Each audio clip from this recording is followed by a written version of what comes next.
right, welcome everyone to today's morning study for our daily study. Today we're going to be going into um, a book called Your Invisible Power by Genevieve Behrend.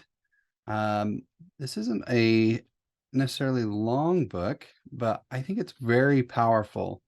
In the book, she's going to share a little bit of her story, and who she is and how she came to study with Thomas Troward. If you've ever studied any of Thomas Troward's um, works, but so I won't go into a lot of that. She'll share it in here, but I just wanted to give that little bit of background that she studied with Thomas Troward.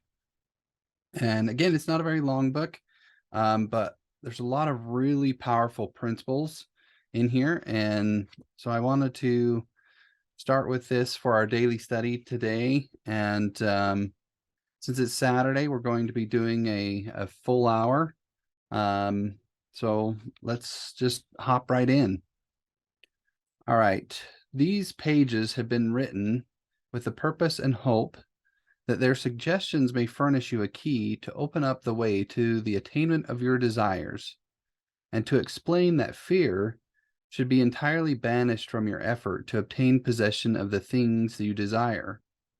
This presupposes, of course, that your desire for possession is based upon your aspiration for greater liberty.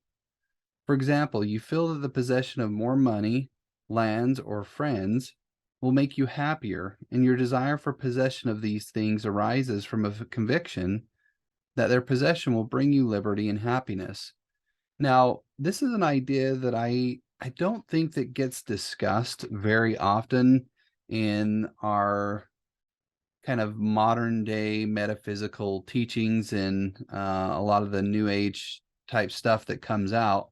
But when you go back to some of these older works, and sorry, I didn't look this up before we started, but I believe that this book was written sometime around the turn of the century, somewhere around the early 1900s.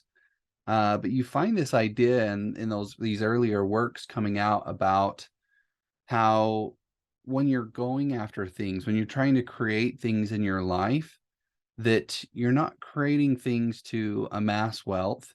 You're not creating things to try to make yourself into like this person that people want to look at, but that you're going after these things because you feel it will make you happier. You feel that it will make mankind better, that'll make your family better. And based off of those things, how it's going to be in addition to everything around you, that's why you're going after these things. That it's not there to kind of take upon the lust of the flesh, so to speak. And I really like that idea. Because one of the things that I teach as I go through a lot of these works is that um, we're not going after the things. It's not about the things. It's not about the money, but it's about who you are and how you feel on the inside, and living a life of prosperity, a life of peace, and a life of joy. And so these things are there to add to it. There's another idea that I talk about is that we should only have that which we can use. And if we can't use it, then we should give it away. So, if you have this vision of this big old mansion with 3 wings on it and, a ton of rooms, but, you could only use a few of the rooms, then it's not a good thing that you have that big building, because a lot of it's just going to waste. And then you have many people in the world that are in poverty and are lacking these kinds of things. And so it creates an imbalance in the world, and nature or God or universe or spirit, whatever you want to call it, isn't there to create these imbalances. It's there to uplift all of us. Now, if you can use that mansion and you can use all of it, then it's perfectly right that you should have it. But it's all about what you can use and what you can increase. because nature, God, spirit, all those things are for increase. And the reason that I say that too is that when you have things that you can't use, those things actually become a detriment to the flow of energy, the flow of spirit that is flowing all around us. But if you can use it and increase it, then you actually attract to you more of that spirit, more of that substance to then increase you even further. In your effort to possess, you'll discover that the thing you most and ultimately need is to be, always, not spasmodically, your best self. That self which understands that the mistakes of those you love are simply misunderstandings. So I really like that idea of always be your best self, not just sometimes and not just here and there, but all the time. I know my wife is talks about this from time to time, and I think that it really irritates her, is that you have these people out there that are just pretty nasty in the way that they treat other people and the way that they act. And their excuse and the thing that they use to justify why they act that way is, oh, that's just me. That's just my personality. That's just the way that I am. And and we've had quite a few discussions about this, my wife and I, that that's just a cop out. People can behave better. People can choose to behave in such a way that can be a blessing and a great thing around or to the people around them, but they choose not to. And one of the things that occurs a lot of time in our society too, and many of you have probably heard this, is things about like Karens, and these Karens out there, these people that just feel entitled and want to cause problems. Well, that's not being your best self. Being your best self is really putting that best foot forward and creating an environment and a space where you show other people a lot of grace. um I've been watching a few things recently where I was talking about a few different actors that these people are very well known. They have a lot of wealth, they have a lot of influence, and they could, for lack of a better phrase, throw their weight around. But in a lot of these cases where they're out in public and people come up to them and want their autograph or want their time or whatever, they're very gracious, and they win themselves over to the public by acting and behaving in that way. And that's, I think, the kind of person that even if you were to gain that fame and stuff that Genevieve is talking about here, of always being that best self. You're feeling that greater possessions, no matter of what kind they may be, will of themselves bring you contentment or happiness, is a misunderstanding. No person, place, or thing can give you happiness. They may give you cause for happiness and a feeling of contentment, but the joy of living comes from within. There it is here recommended rather than otherwise that you should make the effort to obtain the things which you feel will bring you joy, provided, as previously stated, that your desires are in accord with the joy of living. So she man, this book is just packed full of little things like that, just little nuggets of truth. And so we probably won't make it too far because I want to stop and bring out some of these kinds of things.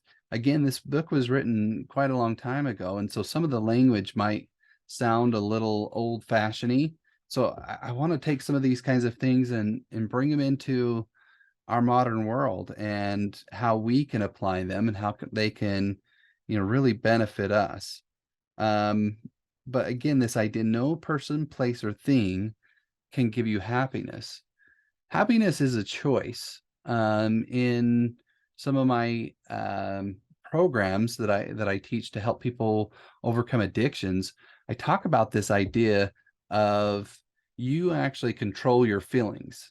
Now, in the beginning, you have a lot of subconscious programs and a lot of other things going on that are creating a lot of those negative feelings. And so when you try to, choose to be happy, it can be a little bit of an upward battle until you reprogram a lot of those negative subconscious programs and change the way of your life.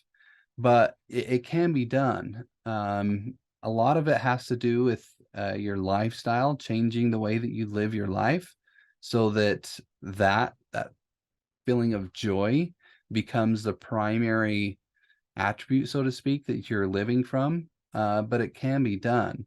And then her last statement that I just want to really bring out of what I read there, that your desires are in accord with the joy of living. And she mentioned this at the very beginning, of that you're only wanting things so that they can add to your life and so that they can add to how you can be of service to others. And that's what she means by the joy of living.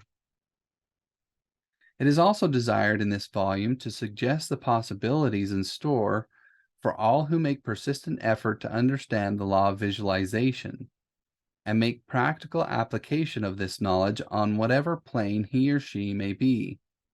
The word effort, as here employed, is not intended to convey the idea of strain. All study and meditation should be without strain or tension. Now, she's hitting on a point here that you read quite often in a lot of these books. The idea comes out in the book Think and Grow Rich, in The Science of Getting Rich, and other books that might be a little bit more famous than this, is this idea of you got to be doing something. You got to be doing some kind of work, but that kind of work that you're doing doesn't need to be stressful. It doesn't need to be something that causes you a lot of pain and struggle on the inside. Um, and in the book, The Science of Getting Rich, if you've ever done any study into that book, the author talks about this idea that you should do all the work that you can in a day, but you shouldn't try to do like 2 or 3 days of work all in a day. Just do whatever you can do that day. And as long as you do that and do that every day, so that consistent effort that, Genevieve mentioned earlier, consistent, where you're doing it day after day after day, that starts to compound upon itself. So if that day was a success because you at least did what you could, and then you did that the next day and the next day and the next day, those successes start to build upon each other. And so that's this idea that she's bringing out here. The word effort is here employed is not intended to convey the idea of strain. All study and meditation should be without strain or tension. So I just wanted to kind of bring that idea out of what she's talking about there, because I think that it's very important. And this is a principle that I wish that I would have understood earlier in my life. I like to talk about it as the idea of incremental growth, that, we want to sometimes, when we're going after a goal, when we're trying to build something new, we want to jump from where we are to the end all in one bound. And we try to, um, throw the long touchdown pass or hit the home run, so to speak, to use a few sports metaphors there. And what ends up happening is that we either burnt out or we meet with failure, and then we give up on the idea. But it's this idea of, if how to eat an elephant one bite at a time.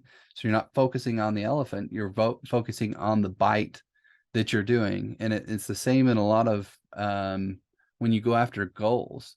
Now, if you do that consistently day after day, you can have major strides that you make and that you can have. If you're interested in learning more about that, you can read a book called U Squared, where it talks about making these giant leaps forward. But you have to build this foundation of consistent effort every day to be able to make those huge leaps and bounds. It has been my endeavor to show that by starting at the beginning of the creative action or the mental picture, certain corresponding results are sure to follow. While the laws of the universe cannot be altered, they can be made to work under specific conditions, thereby producing results for individual advancement which cannot be obtained under the spontaneous working of the law provided by nature. So she's talking about here an important key. Now, a lot of times when we get into difficult circumstances, or life is putting up obstacles, we want to revert or go back to the idea of luck or happenstance. We want things to just magically, kind of work out in our favor. Um, and what she's talking about here is that there are laws that govern the universe, and these laws can't be broken. That we can expect for the luck, so to speak, to happen in our life. But if we learn how these laws work and we learn to follow them, then we can get things that what she used the phrase cannot be undertaken. Cannot be obtained under the spontaneous workings of the law provided by nature. These things of luck, these things of happenstance that sometimes do happen, but that these things are created by following the laws. They're not things of luck. They're not things of actual happenstance, but they happen because we're actually following the laws. And so it may seem miraculous. It may seem like it's not natural that some of these things happen, but if you really understood the laws behind all things, you would understand that they are natural. And so what she's trying to bring out here is that we got to follow the laws. We got to understand the laws and follow them, and then we'll naturally get the result that we're intending to get. However far the suggestions I have given you of the possibilities in store for you through visualizing may carry you beyond your past experience, they nowhere break the continuity of the law of cause and effect. Again, she's just kind of reiterating what I was saying, and she mentioned earlier is that there's not luck there. They don't break law of cause and effect, but they actually follow it. If through the suggestions here given, anyone is brought to realize that their mind is a center through and which all power there is in operation, simply waiting to be given direction in the one and only way through which it can take specific action, and this means reaction in concrete or physical form, then the mission to which this book is dedicated has been fulfilled. So she's stating the mission of why she created this book right here in this paragraph. And I want to read that through one more time because, again, this is an older way of writing, and I want to make sure we're not missing that point, so that we're reading this book, we're going through it, we're studying it with an eye of what the author intended for us to get out of it. Now, I don't always agree of reading a book and just getting out what the author intended, because sometimes when an author creates a book, especially when they're inspired, that there are many things that people can get out of books that the author did not intend, but are still, profound pieces of knowledge. But I think it's important to understand what she's trying to bring out here. So if through the suggestions here given, anyone is brought to realize that their mind is a center through and which all power there is in operation, simply waiting to be given direction in the one and only way through which it can take specific action, then the mission to which this book is dedicated has been fulfilled. So I want to talk about that phrase, their mind is a center through in which all power there is. So if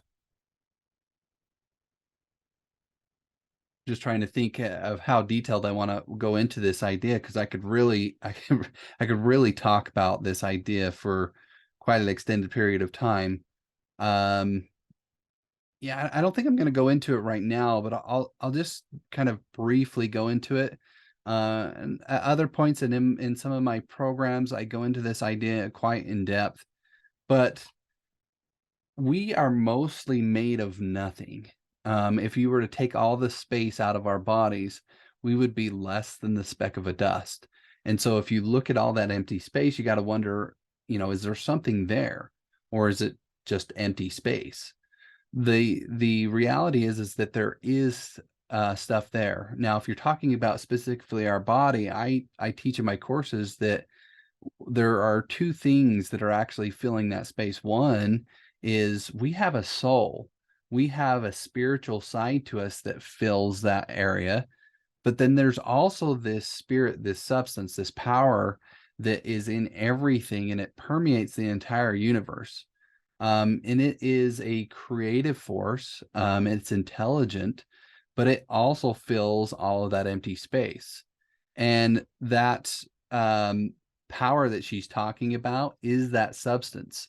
And she's going to go into this book and talk about visualization and some of those things, and how to take that power that is already within us and harness it to go out and create the things in our life that we're desiring. And so her goal here in this book is to teach us that our mind, the thing that we think with, that we're going to use to visualize, that we're going to use to hold these ideas in our mind, is the source, the center through which this power flows and then goes out to create whatever it is that we want in our life. So if the primary things that we're holding on to in our mind are things of lack, of limitation, of poverty, that spirit that's flowing through us is going to go out and create those things in our life, because that's what we're expecting to experience. That's what we're expecting to see. So that's what it creates. But if we're holding thoughts of prosperity, we're holding thoughts of richness, of joy and happiness, then that spirit that flows through you and that penetrates the entire universe is going to go out and create those things in your life. And so that's the idea that she's hoping that we catch on, is how to use that power and realize that you actually do have that power flowing through and within you, and everybody that exists also does as well. Try to remember that the picture you think, feel, and see is reflected into the universal mind. The universal mind that she's talking about is that spirit that I was just talking about that fills the universe. Try to remember that the picture you think and feel and see is reflected into the universal mind, and by the natural law of reciprocal action, must return to you in either spiritual or physical form. Knowledge of this law of reciprocal action between the individual and the universal mind opens to you free access to all you may wish to possess or to be. Now, there's an idea that I really love and that I teach in some of my courses, is that we don't see the world as it is, but we see the world as we are. And if you've ever gone through any of my courses or studied any of those things that I've put out, the idea is that there is so much going on around us. Just vast amounts of information that are potentially coming to us. And on some level, we do comprehend, or we do take all of that in through our senses. But because of the limited nature of our minds, we can't comprehend or see all those things at the same time. Now, to put it into numbers, they estimate that we see anywhere, or not just see, but through all of our five senses, we experience anywhere from 11 million to 15 million bits of information per second. But the capabilities of our conscious mind can only see or experience about 8 to 50 of those bits. So there's all this information out there that's coming to us at any point in time through our senses, but we're experiencing such a small part of everything that's out there. And so what we experience in our outer world isn't the vastness of what actually is existing there, but it's a very small part of actually who we are. So the way that you actually experience the world around you is not through your conscious mind, but through your subconscious mind. And your subconscious mind uses your belief system. the things that are most important to you, that you've programmed into it, to then bring up what it thinks was the things in your environment out of that 15 million bits that's important to you or that you would want to see. Now, if you've programmed into your subconscious mind ideas of lack, of plenty, of victimhood, that's what your subconscious mind is going to bring up to you, because it thinks, oh, that's what they want to experience, that's what they want to see, and so it then brings up those things. So really what we want to do here is that we want to reprogram our subconscious mind with ideas of plenty, of things that would be beneficial for us to experience out in our outer environment. And then those things um, are the things that we'll see, because they actually do exist all around you right now. You are just not seeing them, because you're seeing only a small, just very small portion of what is actually around you. Let's see.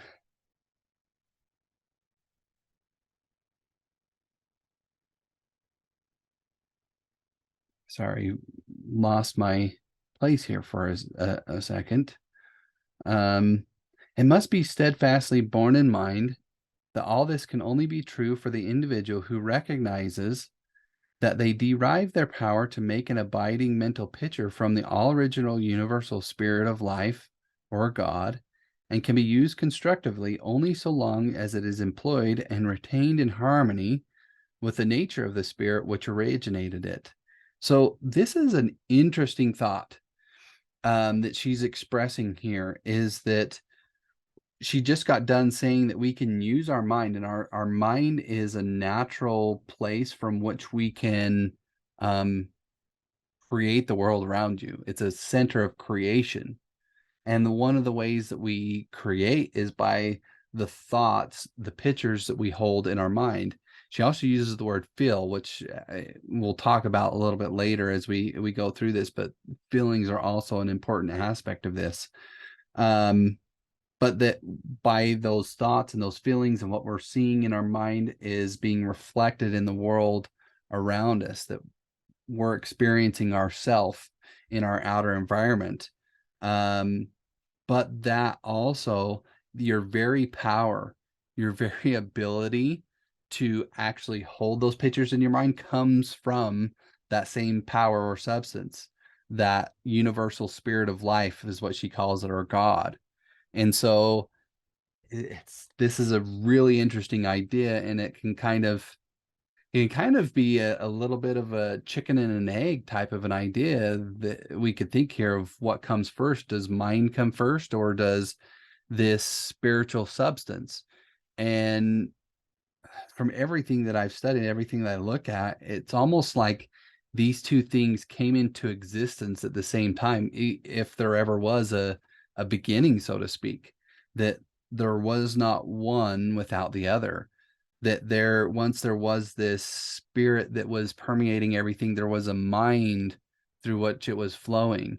And when there was a mind that could comprehend and look at the environment around it, there was this spirit that was flowing through it. And so they're interrelated and they're connected. But I think that it's an important idea to understand that our very capabilities, our very faculties of what we possess, don't originate with us, so to speak, as an individual, but they are part of a larger power that has lent or given to us this power to actually create in our lives. To ensure this, there must be no inversion of the thought of the individual regarding their relationship to this universal originating spirit, which is that of a son or daughter, through which the parent mind acts and reacts. So she's talking about, um, if you understand that you're not where this power comes from, you can use this power and you can create with it, but you're not the originating source of it, then you kind of come into the understanding of you're like a son or you're a daughter. So this thing created you. You don't create it. And it's important to understand that, because if you were the creator of this spirit, this power, this substance that penetrates everything, then it would be subjected to you, and you could change the rules, so to speak, by which it operates. But we know that we can't change these rules, as she stated earlier, that we can only learn how to use them. And so we are subject to this. Just the same as, if we were a son or a daughter, as she uses it here. So this higher power, this parent mind, as she calls it, we need to understand that we are subject to it. And the reason that we need to know that we're subject to it is that we can't change the way that it works. And because we can't change the way that it works, what we want to do is learn how it operates, so that then we can work with it instead of using it to our own frustration. Thus conditioned, whatever you think and feel yourself to be, the creative spirit of life is bound to faithfully reproduce in a corresponding reaction. This is the great reason for picturing yourself and your affairs as you wish them to be, as existing facts, though invisible to the physical eye, and live in your picture. An honest endeavor to do this, always recognizing that your own mind is a projection of the originating spirit, will prove to you that the best there is yours in all your ways. So there's a lot there. So let's just unpack a little bit of it there. So thus conditioned, whatever you think and feel yourself to be, the creative spirit of life is bound to faithfully reproduce in a corresponding reaction.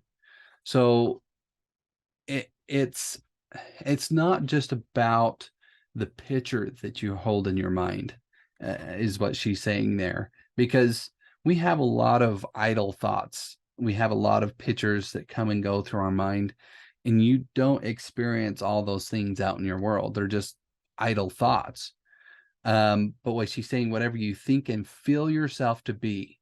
And as I mentioned earlier, we experience the world as we are, who we are on the inside, because it's those beliefs, those powers of who we are that we experience in our outer world.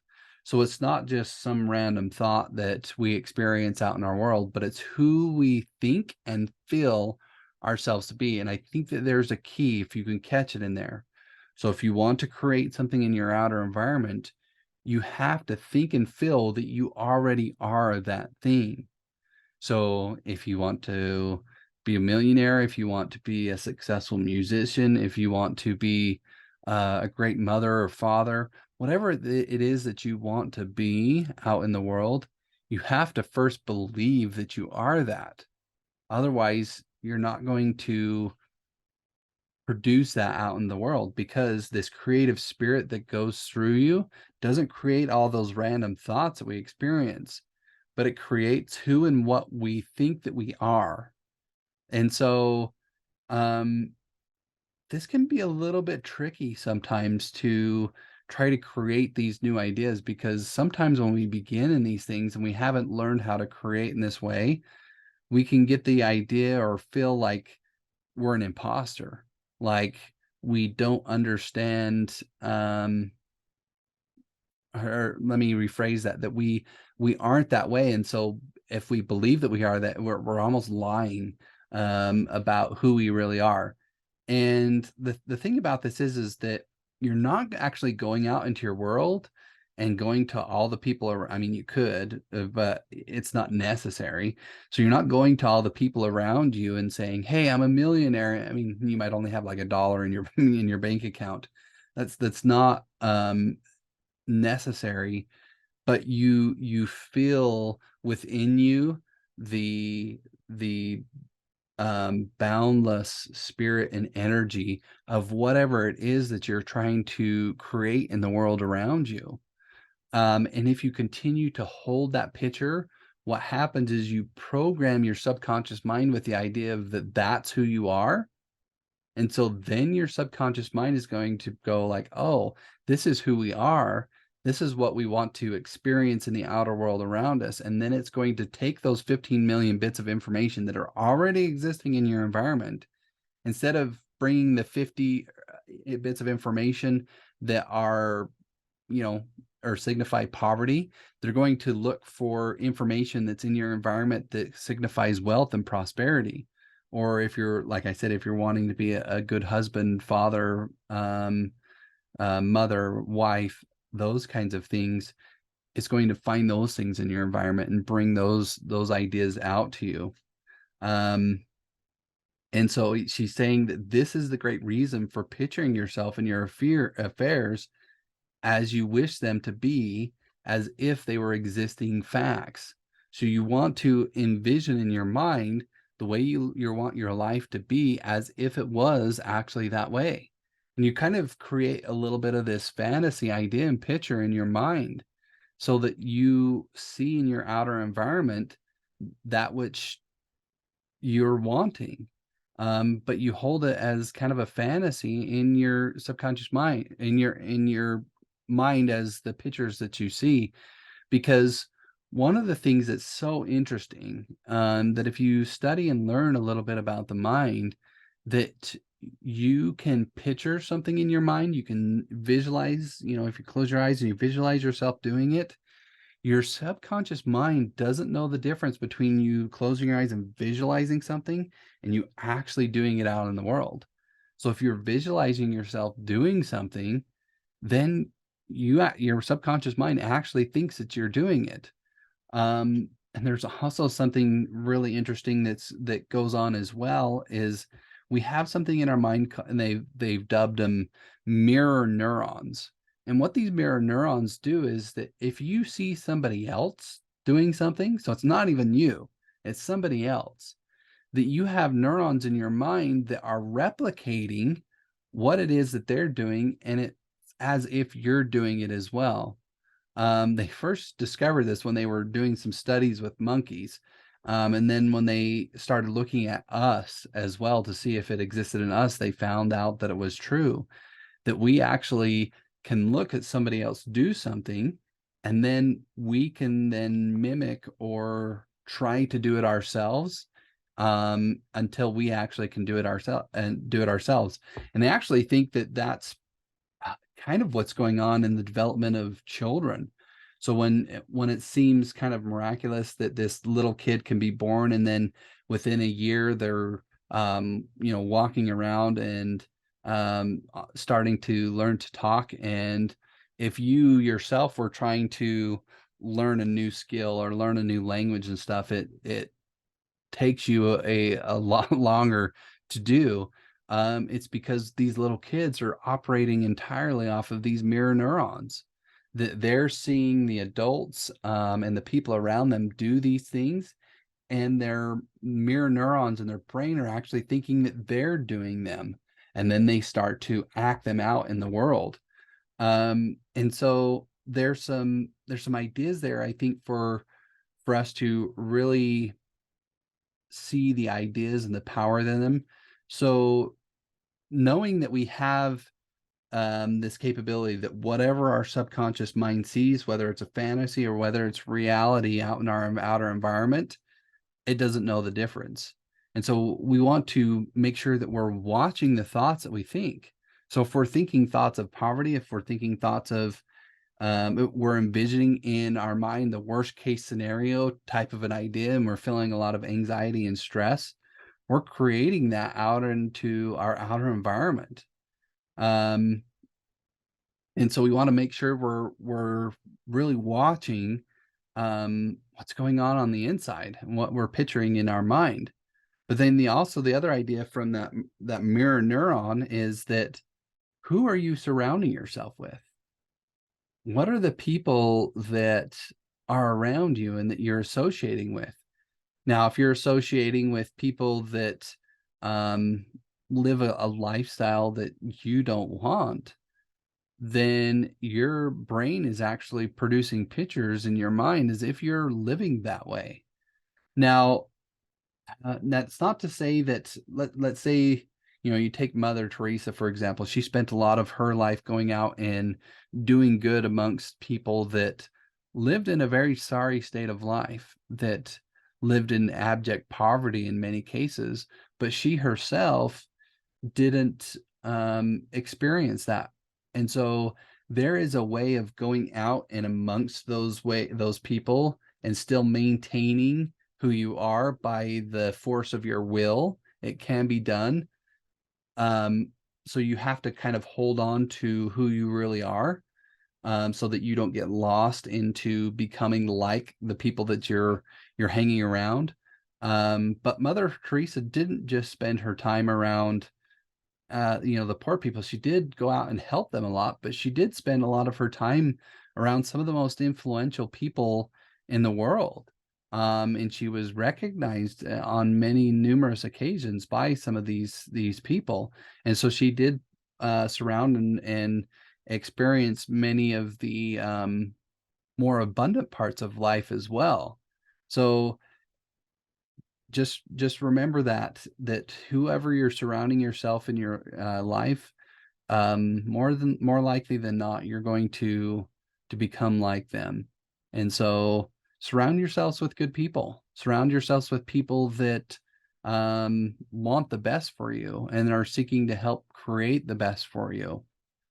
So we're not quite at an hour. We've gone just under about 45 minutes, and we've really just scratched the surface here. We were only in the foreword, which was 1, 2, 3, 4 pages long here, and I mean, I didn't even go into depth on some of those ideas, just roughly touched on them, as I mentioned on a few things that I could go into some of these ideas really deeply.